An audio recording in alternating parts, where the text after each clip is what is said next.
Hi friends இன்றைக்கி எங்கள் வீட்டில் நைட்டு டின்னர் என்னென்னு பார்க்கலாம் வாங்க. இன்றைக்கி வந்து எங்கள் பாப்பா வந்து தோசையும் காலிஃப்ளவர் குருமாவும் கேட்டிருந்தாங்க ஃப்ரெண்ட்ஸ். வாங்க எப்படி செய்யலான்னு பார்க்கலாம்.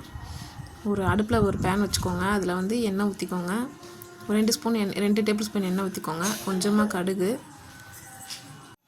கடுகு நல்லா பொரிஞ்சு வந்தோடனே வெங்காயம் போட்டுக்கோங்க ஃப்ரெண்ட்ஸ்.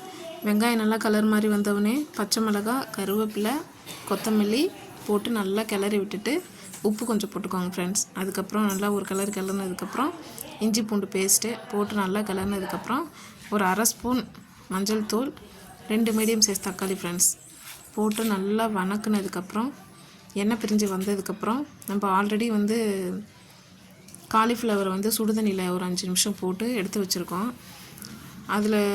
அதுக்கப்புறம் அதில் பச்சை தண்ணியில் 2-3 டைம் கழுவிட்டு இதில் போட்டுக்கலாம் ஃப்ரெண்ட்ஸ். போட்டு நல்லா கிளறி விட்டுட்டு இதில் வேறு எந்த பொடியும் சேர்க்க போகிறதில்ல ஃப்ரெண்ட்ஸ். வீட்டில் செய்கிற குழம்பு மிளகாத்தூள் மட்டும்தான், வேறு எதுவுமே நாங்கள் போடல.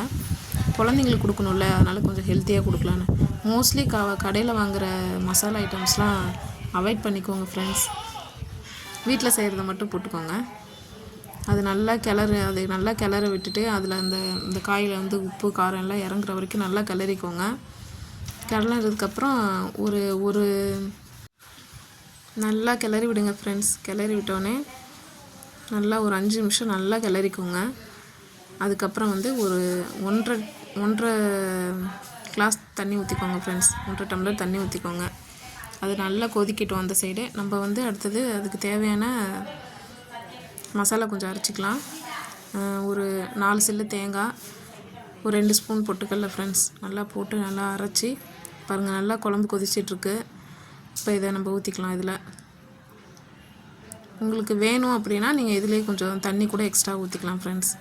எங்களுக்கு கொஞ்சம் திக்காக வேணுன்றதுனால நாங்கள் தண்ணியாக போதும் அப்படின்ட்டு விட்டாச்சு. உங்களுக்கு வேணும் இன்னும் கொஞ்சம் தண்ணி மாரி வேணும்னா நீங்கள் இன்னும் கொஞ்சம் தண்ணி ஊற்றிக்கலாம். இதிலையே பாருங்கள் ஃப்ரெண்ட்ஸ் நல்லா கொதித்து வந்துருச்சு. அது நல்லா பச்சை வாசனை போகிற அளவுக்கு நல்லா கொதிக்க விட்டுட்டு ஆஃப் பண்ணிடலாம் ஃப்ரெண்ட்ஸ். அடுத்தது பாப்பா வர ரொம்ப பசிக்குதுன்னு சொல்லிட்டு இருந்தா, அதனால் தோசை ஊற்ற வந்துட்டேன் ஃப்ரெண்ட்ஸ். குருமா ரெடி ஆயிடுச்சு. தோசை ஊற்றி கொடுத்தா சாப்பிட போகிறாங்க ஃப்ரெண்ட்ஸ். எப்போவுமே தோசை மாவுக்கு வந்து இட்லி மாவு பதத்துக்கு தோசை மாவில் வந்து உளுந்து கொஞ்சம் கம்மியாக போட்டுக்கோங்க ஃப்ரெண்ட்ஸ். நல்லா தோசை வந்து கிறிஸ்பியாக வரும். பாருங்கள், அதை பார்த்தோன்னே எவ்வளோ குசியாக வர பாருங்கள், எவ்வளோ சந்தோஷம் பாருங்கள் அவளுக்கு. அவள் கேட்டதை செஞ்சு கொடுத்துட்டோன்னே. அது என்னன்னு சொல்லிகிட்ருக்கா ஃப்ரெண்ட்ஸ். காலிஃப்ளவர் குருமா தோசைன்னு சொல்லிகிட்ருக்கா.